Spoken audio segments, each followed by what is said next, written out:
고린도전서 10장 우리 14절부터 11장 1절까지입니다.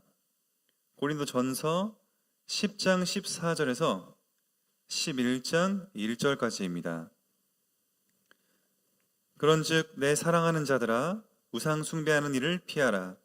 나는 지혜 있는 자들에게 말함과 같이 하노니 너희는 내가 이르는 말을 스스로 판단하라. 우리가 축복하는 바 축복의 자는 그리스도의 피에 참여함이 아니며 우리가 떼는 떡은 그리스도의 몸에 참여함이 아니냐. 떡이 하나여 많은 우리가 한 몸이니 이는 우리가 다 한 떡에 참여함이라. 육신을 따라 난 이스라엘을 보라. 제물을 먹는 자들이 제단에 참여하는 자들이 아니냐. 그런즉 내가 무엇을 말하느냐. 우상의 제물은 무엇이며 우상은 무엇이냐. 무릇 이방인이 제사하는 것은 귀신에게 하는 것이요 하나님께 제사하는 것이 아니니 나는 너희가 귀신과 교제하는 자가 되기를 원하지 아니하노라. 너희가 주의 잔과 귀신의 잔을 겸하여 마시지 못하고 주의 식탁과 귀신의 식탁에 겸하여 참여하지 못하리라. 그러면 우리가 주를 노여워하시게 하겠느냐. 우리가 주보다 강한 자냐. 모든 것이 가하나 모든 것이 유익한 것은 아니요 모든 것이 가하나 모든 것이 덕을 세우는 것은 아니니 누구든지 자기의 유익을 구하지 말고 남의 유익을 구하라. 무릇 시장에서 파는 것은 양심을 위하여 묻지 말고 먹으라. 이는 땅과 거기 충만한 것이 주의 것임이라. 불신자 중 누가 너희를 청할 때에 너희가 가고자 하거든 너희 앞에 차려놓은 것은 무엇이든지 양심을 위하여 묻지 말고 먹으라. 그런데 누가 너희에게 이것이 재물이라 말하거든 알게 한 자와 그 양심을 위하여 먹지 말라. 내가 말한 양심은 너희의 것이 아니요 남의 것이니 어찌하여 내 자유가 남의 양심으로 말미암아 판단을 받으리요. 만일 내가 감사함으로 참여하면 어찌하여 내가 감사하는 것에 대하여 비방을 받으리요. 그런즉 너희가 먹든지 마시든지 무엇을 하든지 다 하나님의 영광을 위하여 하라. 유대인에게나 헬라인에게나 하나님의 교회에나 거치는 자가 되지 말고 나와 같이 모든 일에 모든 사람을 기쁘게 하여 자신의 유익을 구하지 아니하고 많은 사람의 유익을 구하여 그들로 구원을 받게 해라. 내가 그리스도를 본받는 자가 된 것 같이 너희는 나를 본받는 자가 되라. 아멘. 오늘 말씀의 제목은 하나님의 영광을 위하여입니다. 우리 부제로 넣을 수 있다면 자유보다 유익을 위하라 겠습니다. 오늘 하나님의 영광을 어떻게 돌릴 것인가에 대한 내용을 바로 우리의 자유를 마음껏 사용해서 죄악도 무시되고 우리 세상의 질서나 어떻게 보면은 그 행동의 의미보다 내 자유, 나를 우선시해서 내 자유를 마음껏 발휘하는 것이 아니라 그렇게 해서 하나님의 영광을 못 돌린다는 겁니다. 내 자유는 있지만 그 자유를 이웃을 위해, 유익을 위해, 그러니까 다시 말해서 내 남의 유익을 위해 사용할 때 비로소 하나님의 영광이 나타난다. 그래서 나는 자유의지를 가지고 있지만 그 자유를 다른 사람들을 위해 쓸 때 하나님의 영광이 나타난다. 이렇게 표현이 되고 있습니다. 왜냐하면 오늘 24절부터 지금 22절까지는 식탁 교제에 대한 것이 나오고 특별히 그 식탁 교제의 의미 거기 안에서는 지금 우리 그리스도인의 식사에 대해서는 성찬식이 나오는데 우리는 그리스도와 연합하는 성찬의 의미가 있지 않습니까? 하나님께서 실제로 임재하시고 그러니까 근데 이방인 제사 같은 경우에도 그런 어떤 의미들을 담을 수밖에 없다라는 겁니다. 저희도 보면은 식사 자리 보면은 그 나라의 문화를 담고 있습니다. 어느 나라를 가도 그 나라의 어떤 전통 음식이 있고 또 그 나라를 어떻게 보면은 문화를 대변하는 것이 음식입니다. 그래서 우리나라는 지금 김치나 여러 가지 우리 뭐 불고기 또 뭐 게장 막 이런 여러 가지의 우리만의 그 음식들이 있는데 남들이 뭐 김치가 자기 것이었다라고 주장하는 나라가 생기면 굉장히 화가 나고 하는 것이 우리의 역사와 문화를 담고 있기 때문이죠. 제가 근데 이제 필리핀에 가보면 필리핀은 전통 음식이라는 게 거의 없습니다. 왜 그런가 하니까 이렇게 스페인에 오랫동안 식민지 생활을 했었고 또 미국과 일본의 오랜 식민지 시절을 보내면서 어떻게 보면 음식 문화가 발전하기가 어려웠던 그런 역사가 있었다는 것입니다. 그러니까 거기에는 먹는 음식들이 뻔합니다. 그냥 이제 해산물 조리 기본적으로 하는 건데 그 외에 이렇게 그렇다 할 전통 음식이 많이 이제 없는 것입니다. 그런 의미를 봤을 때 우리가 뭐 미국이든 어디든 그 나라의 어떤 문화를 대변하고 있는데 사도 바울은 특히 이 당시에는 우리 고린도 교회의 우상 숭배가 만연했던 이때 이렇게 지금 식탁 과연 이것이 주님의 식탁이냐 아니면 귀신의 식탁이냐 그것을 나는 모르고 먹었으면 괜찮은데 알고 먹게 되면 아무래도 그 식탁에 참여하게 되면은 사람들이 봤을 때에 어떠한 그 불신한 거리가 생길 수도 있고 또 대화를 하다 보면은 거기에서 나오는 말들이 결국에는 그런 어떤 우상과 그런 문화적인 요소들이 전달될 수밖에 없기 때문에 분명히 주의하라는 얘기를 하는 것입니다. 그러면 이 얘기는 이방인들이랑 교제하지 말란 얘기냐? 기독교인들끼리 고립되란 얘기냐? 그 의미가 아니죠. 그 식탁 교제에 있어서 특별히 우리 성만찬에 있어서도 하나님과 연합하는 개념이 있듯이 우리 귀신 어떻게 보면 제사 음식과 제사의 어떤 그런 우상 숭배의 그 내용에 있어서는 저희가 분명히 주의할 게 있다라는 것입니다. 그래서 우리가 자유의 원칙을 지금 제시합니다. 23절부터 우리 30절까지 보면은 우리는 모든 것이 가하다. 그렇습니다. 하나님의 통치받는 우리 세상 속에서 우리는 살고 있는데 하나님의 허락된 범위 안에서는 우리는 모든 행동이 자유롭고 또 제약이 없습니다. 하나님은 우리의 지성과 인성, 우리의 그 모든 이 성품과 그런 것들을 활용하셔서 우리 하나님의 일들을 이뤄나가시는 것이지요. 그것을 보고 하나님의 섭리라고 합니다. 하나님의 섭리는 저희를 로봇으로 사용하지 않았고 저희를 하나님처럼 지성과 또 감정과 이런 거룩할 수 있는 부분들을 성품을 우리에게 주입시키셨고 그래서 하나님의 그런 성품을 가지고 하나님의 이 속성이 우리에게 온 것입니다. 그래서 하나님의 속성 중에 공유하지 않는 속성들이 있는데 우리에게는 하나님의 그 성품 공유된 속성들 중에서 하나님처럼 거룩할 수 있고 또 우리는 영원한 신분의 영원한 어떤 존재고 근데 육신적으로 보면은 우리는 감정이 있고 이성이 있고 그래서 사유할 수 있고 이런 것들이 인간의 특징인데 중요한 것은 모든 것이 가하나 다 유익하냐에 대한 질문입니다. 그렇습니까? 내가 마음대로 하고 싶은 대로 마음껏 하면은 그것이 반드시 선과 유익으로 나옵니까? 모든 사람들에게. 그렇지 않은 것을 우리 세상을 통해서 쉽게 우리는 일반 사회적으로 볼 수가 있습니다. 저희가 하는 모든 것이 하나님의 영광을 위한 일이 되지는 않는다는 얘기입니다. 그거는 왜 그렇겠습니까? 우리 인간이 최초의 아담이 하나님을 떠나서 죄로 인해서 하나님을 떠나게 됐고 그 죄가 모든 사람에게 미침에 하나님의 영광에 이르지 못했다는 것입니다. 로마서 3장 23절에 너무 잘 나와 있습니다. 죄 때문에 하나님의 영광에 이르지 못한 겁니다. 우리의 성품과 우리의 본성이 죄된 성품이 있기 때문에 우리는 어딘가 우리가 하고 싶은 대로 한다면 모든 것이 가하다. 그렇기 때문에 나는 마음대로 할 거야 라고 하면은 어디로 기운다는 겁니까? 선보다는 죄악에 기운다는 겁니다. 그렇기 때문에 하나님의 영광에 이르지 못한다 라는 그 우리의 본성과 또 우리의 어떤 행동에 대한 그 모든 것을 나타내고 있습니다.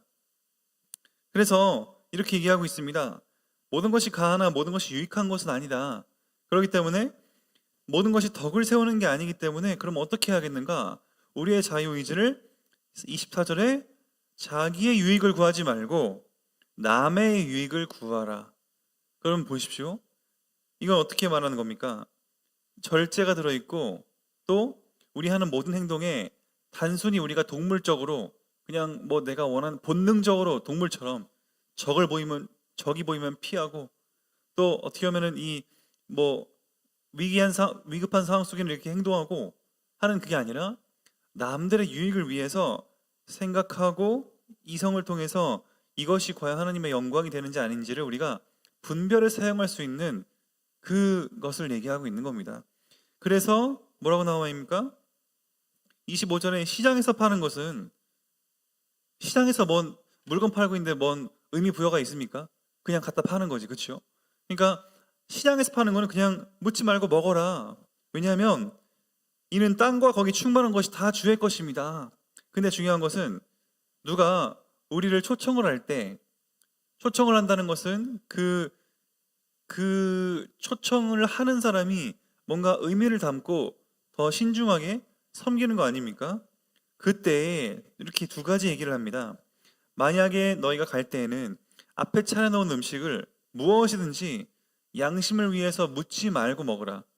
양심을 위해서 묻지 말고 먹으라는 거는 물어보면 양심에 찔릴 수 있는 상황이 생길 수 있기 때문이라는 겁니다.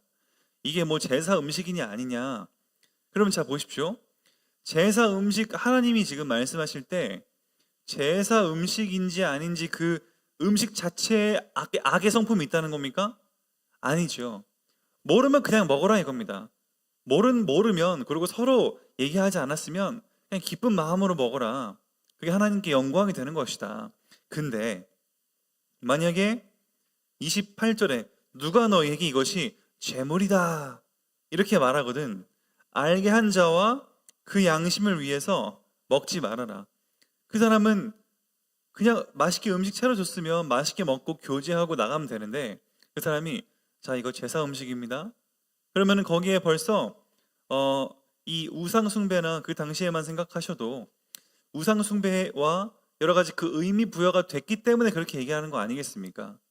본인은 그런 어떤 우상 숭배와 그런 본인의 어떤 섬겼던 그 신들에 대한 그 의미를 담아서 지금 식사를 대접하는 것이지요. 그러면은 그 음식 자체가 뭔가 효력이 생겨서 더 악해지고 더 음식이 더 뭔가 이렇게 흑암스러워지냐? 그 의미가 지금 아니라는 것을 사도 바울은 얘기하고 있는 겁니다. 음식 자체에 무슨 성분이 안 좋아지고 악한 게 아니라 음식은 하나님의 것이기 때문에 그냥 즐기고 먹으면 되는데 이것은 양심에 대한 부분이다. 그렇기 때문에 이것이 어떻게 보면은 그 사람이 우상 숭배를 염두에 두고 지금 제시한 거라면은 먹지 말아라. 그래서 마치 이분이 우상에 참여하는 듯한 그런 어떤 인상을 주지 말아라 라는 얘기지요. 그래서 29절에 내가 말한 양심은 너희의 것이 아니요 남의 것이다. 우리가 그리스도인으로서 우리의 양심, 우리의 자유를 남을 위해 사용할 수 있는 이유가 뭐겠습니까? 남을 위해 살 수 있는 것이 바로 우리는 이미 영원한 생명인 구원을 받았고 그들은 구원을 받지 못했기 때문입니다. 그러니까 우리 31절에 이렇게 얘기하고 있습니다. 정리하면서 결론적으로 그런즉 너희가 먹든지 마시든지 무엇을 하든지 다 하나님의 영광을 위하여 하라. 그러면서 유대인에게나 헬라인에게나 뭐 어떤 사람에게도 기쁘게 해서 그런 사람들을 위해 기쁘게 해서 자신의 유익을 구하지 않는다. 왜 그렇습니까? 왜 우리의 유익을 구하지 말고 남의 유익을 위해서 구해야겠습니까? 그 정답이 바로 31절 후반에 나와 있습니다. 33절 후반에 자신의 유익을 구하지 아니하고 많은 사람의 유익을 구하여 그들로 뭘 받게 하라는 겁니까? 구원을 받게 하라. 분명하게 써 있습니다. 그래서 내가 그리스도를 본받는 자가 된 것 같이 너희도 나를 본받는 자가 되라. 결국 예수 그리스도를 따름으로써 우리는 뭐 하는 겁니까? 우리의 시선이 우리의 이 유한한 세상 속에 있다고 하면 우리는 절대 하나님께 나아갈 수가, 우리는 이 하나님의 그 계획을 알아챌 수가 없습니다.